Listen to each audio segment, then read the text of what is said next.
Depuis toujours, les peuples naissent pas seulement d'un territoire, d'un drapeau ou d'une administration. Ils naissent également d'un récit.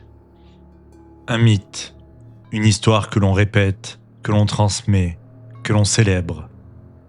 Une histoire qui explique d'où l'on vient et qui suggère où l'on va.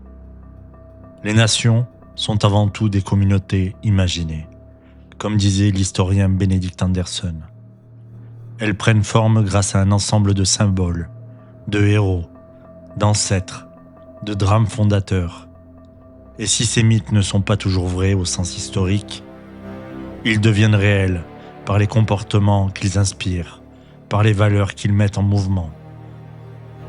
Aujourd'hui, nous allons explorer ces récits qui ont façonné des civilisations entières et surtout comprendre comment ces mythes continuent de vivre en chacun de nous.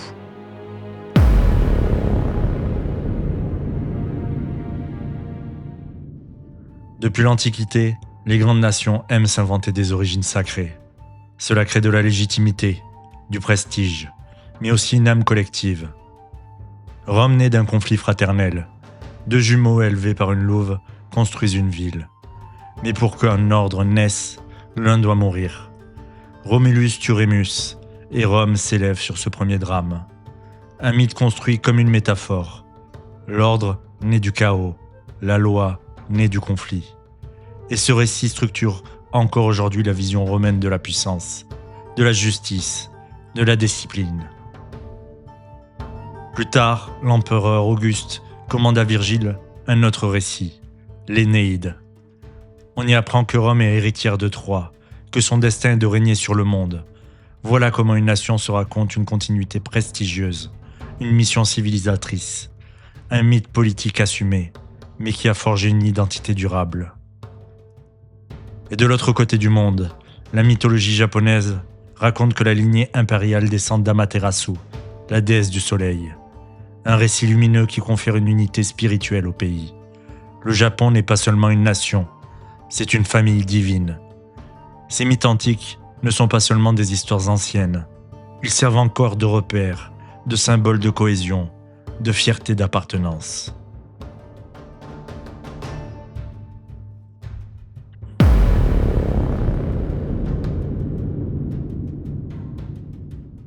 Avec la modernité, on change de décor. Les nations n'ont plus besoin de Dieu pour exister. Elles se construisent autour de valeurs, de luttes et de victoires.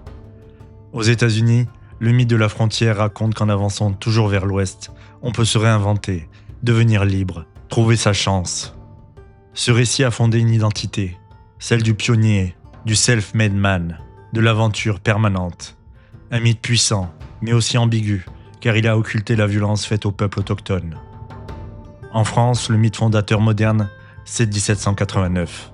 Le peuple se lève, renverse l'ordre établi, réclame la justice, l'égalité et la liberté.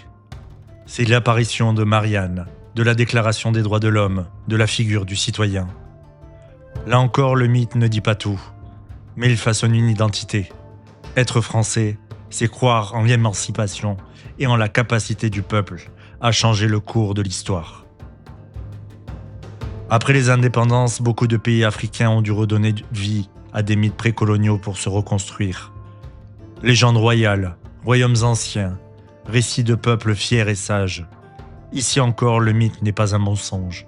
Il est une réhabilitation de mémoire, une manière de réaffirmer une dignité mise à mal.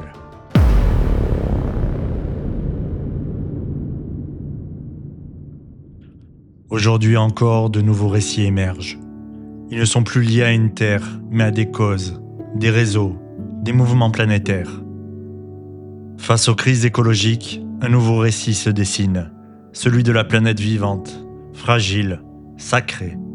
Ce n'est plus un mythe national, mais un mythe global qui concerne l'humanité entière. Internet crée une forme d'identité nouvelle. Nous appartenons à des communautés en ligne, sans territoire ni drapeau. On s'identifie à des mouvements, à des cultures, à des univers. Le mythe du nouveau monde numérique n'est peut-être pas encore totalement écrit, mais il est déjà vécu. Des milliers de personnes vivent entre deux cultures, deux histoires, deux mémoires, Elle crée un récit hybride, riche, complexe, souvent très créatif. Un nouveau mythe apparaît. Être de plusieurs lieux, de plusieurs identités, et n'en perdre aucune.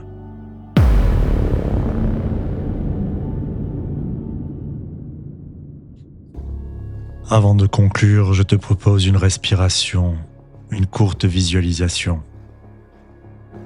Installe-toi confortablement. Ferme les yeux si tu le souhaites et respire profondément. Et laisse ton attention revenir vers toi.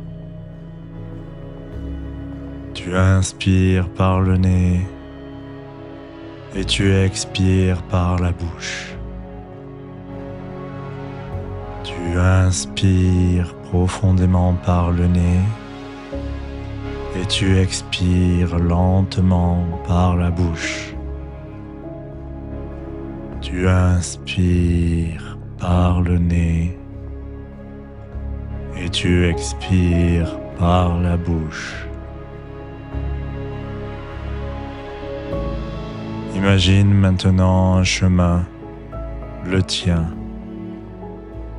Un chemin qui traverse ton histoire personnelle, tes difficultés, tes victoires, tes moments de rupture et de transformation.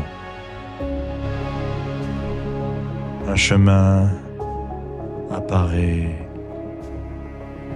et sur ce chemin, des figures symboliques se matérialisent. Peut-être un ancêtre, un guide, un animal ou une lumière. Quelque chose ou quelqu'un qui représente tes valeurs les plus profondes. Laisse-le venir à toi. Laisse se dessiner ton propre mythe fondateur. Ressens ce qui t'a construit. Ressens ce qui te porte encore aujourd'hui.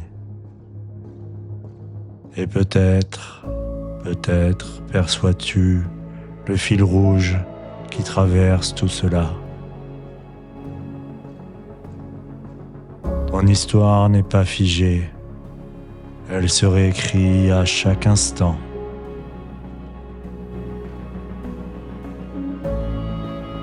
Prends quelques instants pour apprécier la situation et ancrer en toi tous les bienfaits.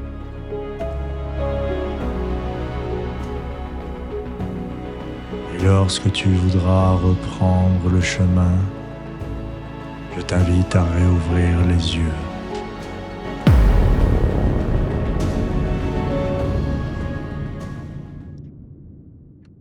Les nations existent parce qu'elles racontent une histoire, et nous aussi.